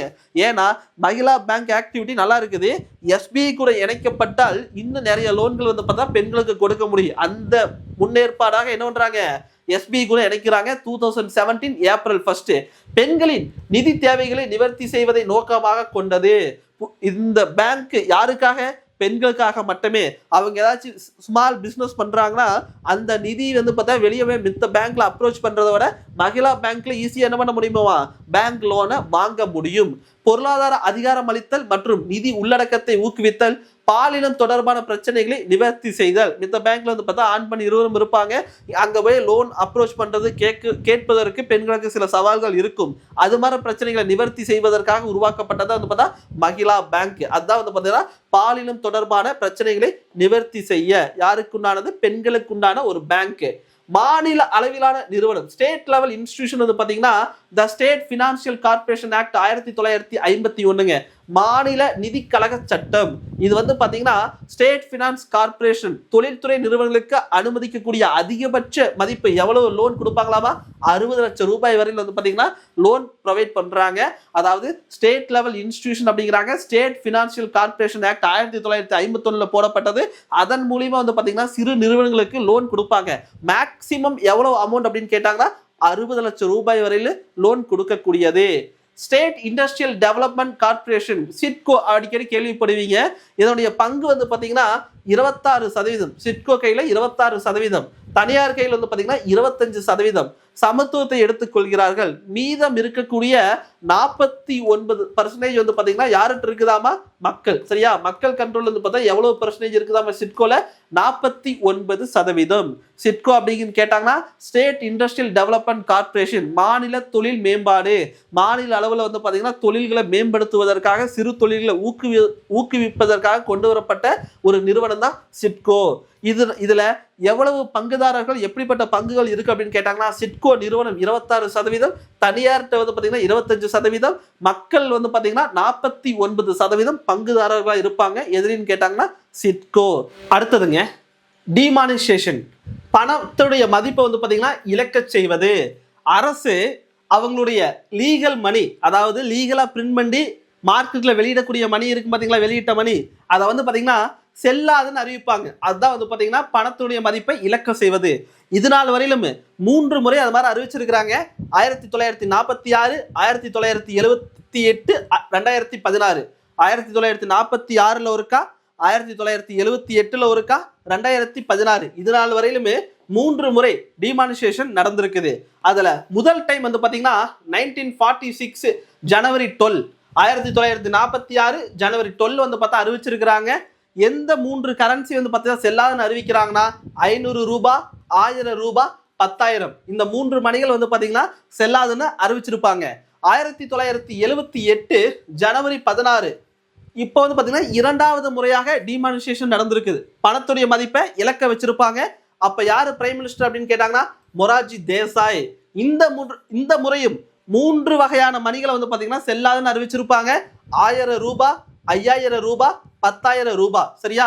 மார்க்கெட்ல இருக்கக்கூடிய, புழக்கத்தில் இருக்கக்கூடிய மணிகள் எல்லாமே செல்லாதுன்னு அறிவிச்சிருப்பாங்க. எப்போ? 2வது முறையாக. 3வது முறை 2016 வந்து பாத்தீங்கன்னா டிமானிசேஷன் நடந்திருக்குது. 2016 நவம்பர் 8. இப்ப இருக்கக்கூடிய பிரைம் மினிஸ்டர் நரேந்திர மோடி அவருடைய டைம்ல தான் வந்து பாத்தீங்கன்னா இந்த 3வது முறை டிமானிசேஷன் நடந்தது.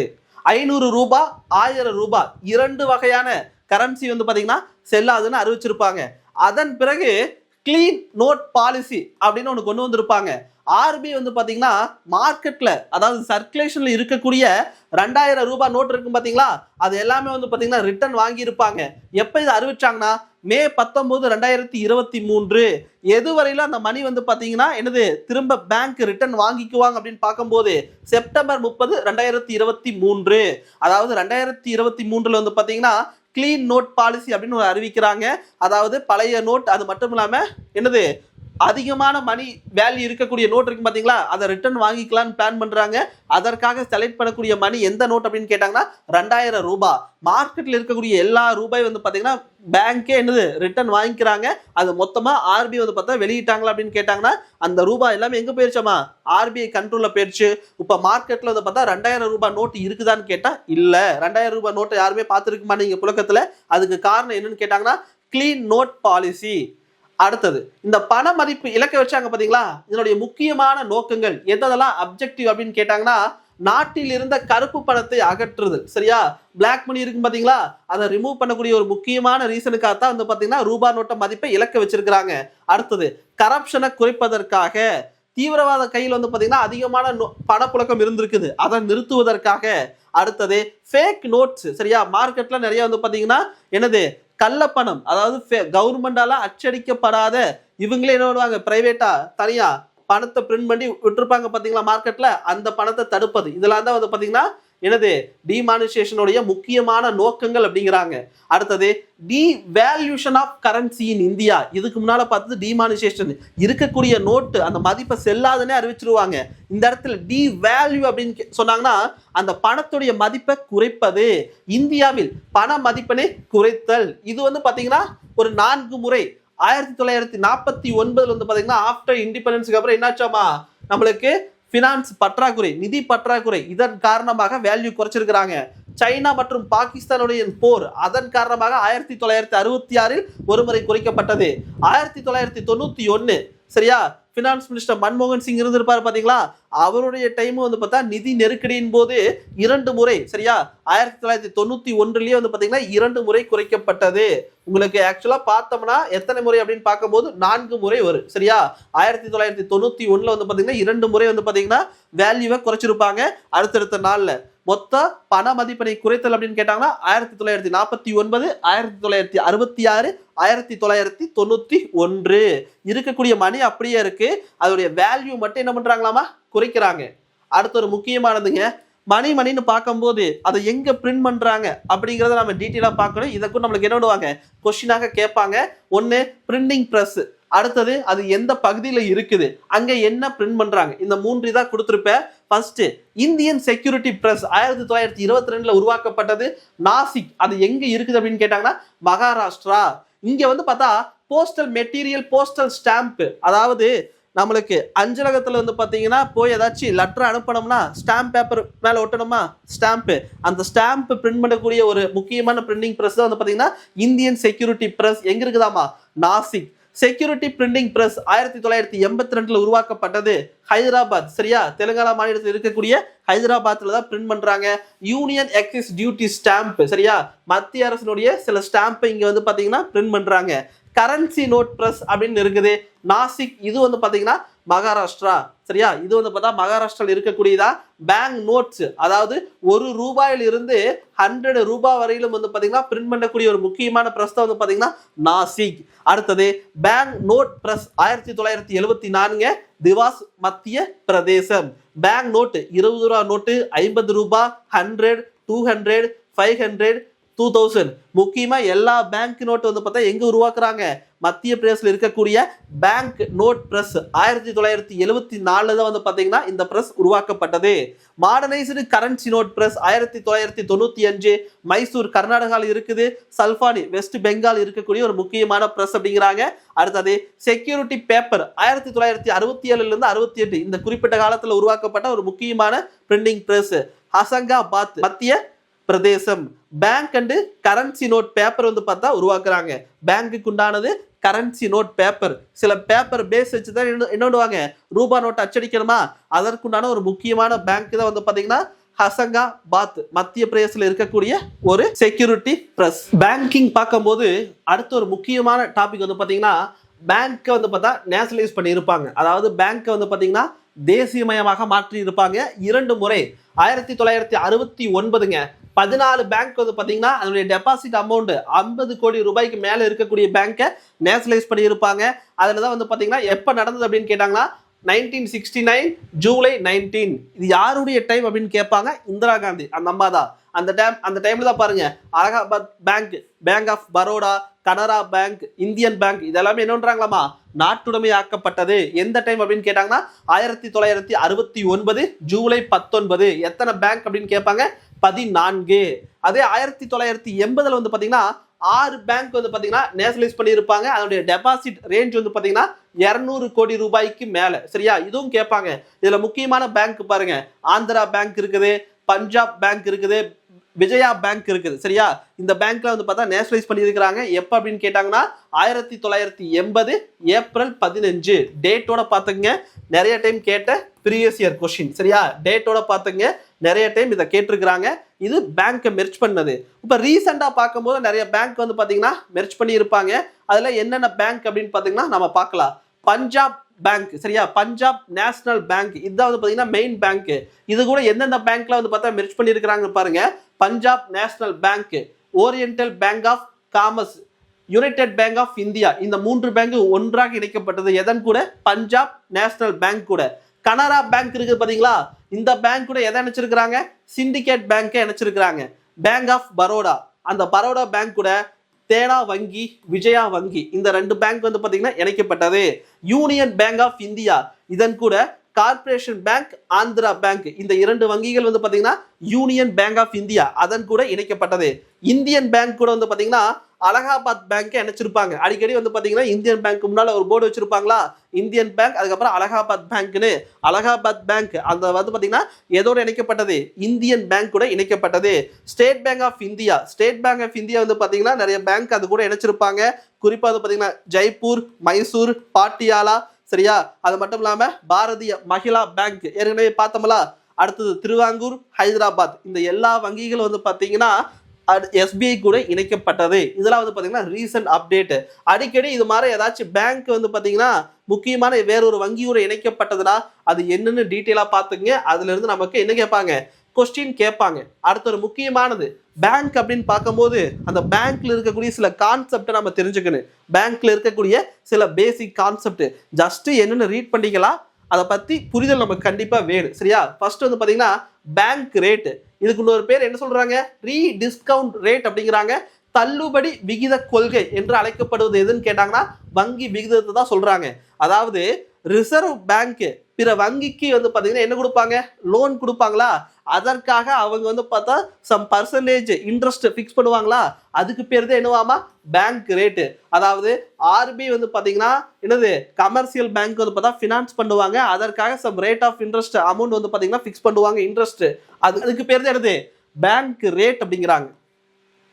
அடுத்தது கேஷ் ரிசர்வ் ரேஷியோ சிஆர்ஆர். இப்ப கரண்ட்ல வந்து பாத்தீங்கன்னா எவ்வளவு பர்சன்டேஜ் வச்சிருக்காங்கன்னா 2025ல 4%. இது எல்லாமே சேஞ்ச் பண்ணக்கூடிய பொறுப்பு யாருக்கு இருக்குது, மாற்றம் செய்யக்கூடிய பொறுப்பு ஆர்பிஐக்கு மட்டும்தான் இருக்குது. சரிங்களா? சிஆர்ஆர் அப்படின்னு கேட்டாங்கன்னா என்ன சொல்ல வராங்கன்னா வணிக வங்கிகளிடம் வந்து சேரும் சரியா மொத்த அமௌண்ட், டெபாசிட் அமௌண்ட் இருக்கும் பாத்தீங்களா, அதுல குறிப்பிட்ட சதவீத அமௌண்ட் வந்து பாத்தீங்கன்னா மைய வங்கி ஆர்பிஐட்ட கொடுத்து வைக்கணும். அதாவது என்னது கமர்ஷியல் பேங்க் வரக்கூடிய டோட்டல் டெபாசிட் அமௌண்ட்ல அதுல குறிப்பிட்ட அமௌண்ட் பர்சன்டேஜ், இந்த இடத்துல சிஆர்ஆர் ரேட் எவ்வளவு 4%, யார்கிட்ட கொண்டு போய் கொடுத்து வைக்கணுமாமா, ஆர்பிஐட்ட கொடுத்து வச்சிருப்பாங்க. அதுக்கு பேர் தான் என்னது கேஷ் ரிசர்வ் ரேஷியோ. யார்கிட்ட ரிசர்வ் பண்ணி வைக்கணும் கமர்ஷியல் பேங்க், ஆர்பிஐட்ட கொடுத்து ரிசர்வ் பண்ணி வைக்கணும். அதுக்கு பேர் தான் கேஷ் ரிசர்வ் ரேஷியோ. எவ்வளவு பர்சன்டேஜாமா 4%. இங்க தெளிவா இருக்கும் பாருங்க. மத்திய வங்கியின் வழிகாட்டுதலின்படி சிஆர்ஆர் விகிதம் நிர்ணயிக்கப்படுகிறது. அப்பனா அந்த சிஆர்ஆர் ரேட்டை வந்து பார்த்தா ஃபிக்ஸ் பண்ணக்கூடியவர் யாருன்னு கேட்டாங்கன்னா எது, ஆர்பிஐ தான். சரியா? சென்ட்ரல் பேங்க் தான் வந்து பாத்தீங்கன்னா அந்த சிஆர்ஆர் ரேட்டை வந்து பாத்தீங்கன்னா ஃபிக்ஸ் பண்ணுவாங்க. இப்ப கஸ்டமர் எல்லாம் சேர்ந்து லோன் கொடுக்குறாங்கன்னு வைங்க, அமௌண்ட் வந்து பார்த்தா டெபாசிட் பண்றாங்க, சாரி கஸ்டமர் வந்து பார்த்தா அமௌண்ட்டை டெபாசிட் பண்றாங்க. எவ்வளவு, ஒரு 100 கோடி ரூபாய் டெபாசிட் பண்றாங்க. இப்போ வந்து பார்த்தா ஆர்பிஐ வந்து பார்த்தா என்ன பண்றாங்க, சிஆர்ஆர் ரேட்டு 4% அப்படின்னு ஃபிக்ஸ் பண்ணிட்டாங்களா. அப்பனா 100 கோடியில 4% அப்படின்னா எவ்வளவுங்க, 4 கோடி ரூபாய். அப்பனா அந்த 100 கோடியில 96 கோடி வந்து பார்த்தா அந்த கமர்ஷியல் பேங்க் கையில வச்சுக்குவாங்க. மீதி இருக்கக்கூடிய 4 கோடி எங்க அனுப்பிடுவாங்களாமா, ஆர்பிஐக்கு அனுப்பிடுவாங்க. இதுக்கு பேர் தான் என்னது சிஆர்ஆர், கேஷ் ரிசர்வ் ரேஷியோ. அப்பனா அந்த கேஷை எங்க ரிசர்வ் பண்ணணுமாமா, கமர்ஷியல் பேங்க் ஆர்பிஐட்ட போய் ரிசர்வ் பண்ணி வைக்கணும் சம் பர்சன்டேஜ். அது எவ்வளவு பர்சன்டேஜ்னு யார் சொல்லுவா, ஆர்பிஐ தான் சொல்லுவாங்க. சரியா? இந்த இடத்துல சிஆர்ஆர் அப்படிங்கிறது டீட்டெயிலா உங்களுக்கு சொல்லியிருப்பேன், புரிஞ்சிருக்கு, சிம்பிளானதுதான். அடுத்தது எஸ்எல்ஆர். இந்த இடத்துல வந்து பாத்தீங்கன்னா ஸ்டாச்சுவரி லிக்விடிட்டி ரேஷியோ அப்படிங்கிறாங்க. சிஆர்ஆர் அப்படின்னா கமர்ஷியல் பேங்க் வரக்கூடிய மொத்த அமௌண்ட் டெபாசிட்ல ஆர்பிஐட்ட கொடுத்தா சிஆர்ஆர், அவங்களே சம் பர்சன்டேஜ் அமௌண்ட் வந்து பாத்தீங்கன்னா ரிசர்வ் பண்ணி மெயின்டைன் பண்ணாங்கன்னா அதுக்கு பேர் என்னது எஸ்எல்ஆர். இது ஒரு வங்கி ரொக்கம், தங்கம் அல்லது அங்கீகரிக்கப்பட்ட பத்திரங்கள் வடிவில் பராமரிக்க வேண்டிய தொகையாகும். அதாவது மொத்தமா அவங்களுக்கு இருக்கக்கூடிய அசட்ஸ், அவங்களுக்கு இருக்கக்கூடிய பிசினஸ் அமௌண்ட் இருக்கும் பாத்தீங்களா, அந்த அமௌண்ட்ல குறிப்பிட்ட பர்சன்டேஜ் அவங்களே என்ன பண்ண முடியுமாமா, தனியா ஒதுக்கி வச்சிருக்குன்னு அதை வந்து பார்த்தா லோனா கொடுக்க கூடாது. நான் ஏற்கனவே சொல்லியிருப்பேன், கமர்ஷியல் பேங்க் அவங்களுடைய பிசினஸ் அப்படின்னா எதுங்க, ப்ராஃபிட் எப்படி வரும், வெளியே லோன் கொடுத்து லோன்ல வர இன்ட்ரெஸ்ட் தான் அவங்க ப்ராஃபிட்டா எடுத்து செய்வாங்களா, ஒர்க் பண்ணுவாங்களா, ஆப்ரேஷன் அதான் நடக்க போகுது. அப்படின்னா 100 கோடி ரூபாய் இருக்குதுன்னா என்னது 100 கோடி லோனு கொடுத்துட முடியுமா, முடியாது. சிஆர்ஆர் ஒரு 4 கோடி ரூபாய் என்னது தனியா ஒதுக்கி வைக்கணும். இந்த இடத்துல எஸ்எல்ஆர் எவ்வளவு பர்சன்டேஜ்னா அதையும் தனியா ஒதுக்கி வைக்கணும். மீதி இருக்கக்கூடிய ஒரு அமௌண்ட் ஒரு 70 கோடியோ 75 கோடியோ அதை மட்டும் என்ன பண்ண முடியுமாமா, கஸ்டமருக்கு லோனா கொடுத்து இன்ட்ரெஸ்ட் வாங்கி என்ன பண்ண முடியும், பிசினஸ் செய்ய முடியும். மொத்த அமௌண்ட் லோனா கொடுத்தா அது ஆபத்துல போய் முடிஞ்சிரு. அதுக்காக என்ன பண்றாங்க, இது மாதிரி சில பாயிண்ட்ஸ் உள்ள வச்சிருப்பாங்க. சரியா? ஒன்னு சிஆர்ஆர், மற்றொன்று வந்து பாத்தீங்கன்னா எஸ்எல்ஆர். அடுத்தது இந்த எஸ்எல்ஆர் தான் கான்செப்ட் இங்க வச்சிருப்பேன். அதாவது என்ன சொல்ல வராங்கன்னா, கம்பெனி நிறைய அமௌண்ட் டெபாசிட் பண்ணுவாங்க, நம்மளே மாற ஜெனரல் பப்ளிக் வந்து பாத்தீங்கன்னா நிறைய அமௌண்ட் டெபாசிட் பண்ணுவாங்க. எல்லாமே எங்க பண்றாங்க, பேங்க். அந்த பேங்க் என்ன பண்றாங்களாமா, எஸ்எல்ஆர் இங்க 18% அப்படின்னு வச்சிருக்காங்களா, சும்மா நான் ஒரு எக்ஸாம்பிளுக்காக வச்சிருக்கிறேன். அப்பப்ப எஸ்எல்ஆர் ரேட் மாறி எவ்வளோன்னு போய் பாத்துக்குங்க. சரியா? அந்த எஸ்எல்ஆர் எவ்வளவு பர்சன்டேஜோ, இப்போ 100 கோடி ரூபாய் வச்சுக்கோங்க, இப்போ எஸ்எல்ஆர் பர்சன்டேஜ் 25% வச்சுக்கிட்டோம்னா என்ன பண்ணணும், 25 கோடி ரூபாய் வந்து பாத்தீங்கன்னா அந்த பேங்க் கமர்ஷியல் பேங்க் பயன்படுத்தாம தனியா எடுத்து ஒதுக்கி வச்சிருப்பாங்க, ரிசர்வ் பண்ணி வச்சிருப்பாங்க. அதுக்கு பேர் தான் என்னது எஸ்எல்ஆர். புரிஞ்சுதா? சிஆர்ஆர் அப்படின்னு கேட்டாங்கன்னா அவங்களுடைய மொத்த மணி இருக்கக்கூடிய இதை வந்து பாத்தீங்கன்னா சம் பர்சன்டேஜ் ஆர்பிஐட்ட கொடுத்தா அது கேஷ் ரிசர்வ் ரேஷியோ. எஸ்எல்ஆர் அப்படின்னா அந்த கமர்ஷியல் பேங்கே ரிசர்வ் பண்ணி வச்சா அதுக்கு பேர் என்னது எஸ்எல்ஆர். அடுத்தது ரெப்போ ரேட்டுங்க. ரீசெண்டா வந்து பாத்தீங்கன்னா ரெப்போ ரேட் 2025 ஜனவரியில் எவ்வளவு இருக்குதாமா, 6.25% அப்படிங்கிறாங்க. அதாவது ஆர்பிஐ ரிசர்வ் வங்கி வணிக வங்கிகளுக்கு கடன் கொடுக்க விரும்பும் வட்டி. ஆர்பிஐ இருந்து கமர்ஷியல் பேங்க் வந்து பார்த்தா லோன் வாங்கினாங்கன்னா அதுக்கு சம் பர்சன்டேஜ் வச்சிருப்பாங்க பாத்தீங்களா. அப்பனா அந்த பர்சன்டேஜ் எவ்வளவு இன்ட்ரெஸ்ட் அப்படின்னு கேட்டாங்கன்னா 6.25%. ஒன்றும் இல்லை, இப்போ இந்தியன் பேங்க் ஒரு 1000 கோடி ரூபாய் அர்ஜென்ட்டாக தேவைப்படுது. அப்போ யார்கிட்ட போய் வாங்குவாங்க? ஆர்பிஐட்ட வாங்குவாங்க. அப்பனா ஆர்பிஐ வந்து பாத்தீங்கன்னா அந்த 1000 கோடி ரூபாய்க்கு வந்து பாத்தீங்கன்னா எவ்வளவு பர்சன்டேஜ் வட்டி வாங்குவாங்களாமா? 6.25%. சிம்பிள். சரியா? ரெப்போ ரேட் அப்படின்னு கேட்டாங்கன்னா கமர்ஷியல் பேங்க் லோன் தேவைப்படும் போது ஆர்பிஐட்ட வாங்குவாங்க. ஆர்பிஐ அந்த லோனுக்கு உண்டான இன்ட்ரெஸ்ட் ஃபிக்ஸ் பண்ணுவாங்க பாத்தீங்களா, அதுக்கு பேர் என்னது? Repo rate. சிம்பிள். அதே வந்து பாத்தீங்கன்னா ரிவர்ஸ் ரெப்போ ரேட் அப்படின்னு கேட்டாங்கன்னா நேர் ஆப்போசிட். இங்க என்ன பண்ணோம்? ஆர்பிஐ வந்து பாத்தீங்கன்னா கமர்ஷியல் பேங்க் லோன் கொடுத்தாங்களா, இப்போ கமர்ஷியல் பேங்க் எக்ஸஸா இருக்கக்கூடிய மணியை அவங்க சும்மா வைக்கிறதுக்கு பதிலாக யார்கிட்ட கொடுத்து வைப்பாங்க? ஆர்பிஐட்ட கொடுப்பாங்க. ஆர்பிஐ அதுக்கு சம் இன்ட்ரெஸ்ட் போட்டு கொடுப்பாங்க. அதுக்கு பேர் என்னது? Reverse repo rate. சரிங்களா? ரிவர்ஸ் ரெப்போ ரேட் எப்பவுமே குறைவாக தான் இருக்கு. ஏன்னா இவங்க ஆர்பிஐக்கு மணி தேவைப்படுமா? தேவைப்படாது.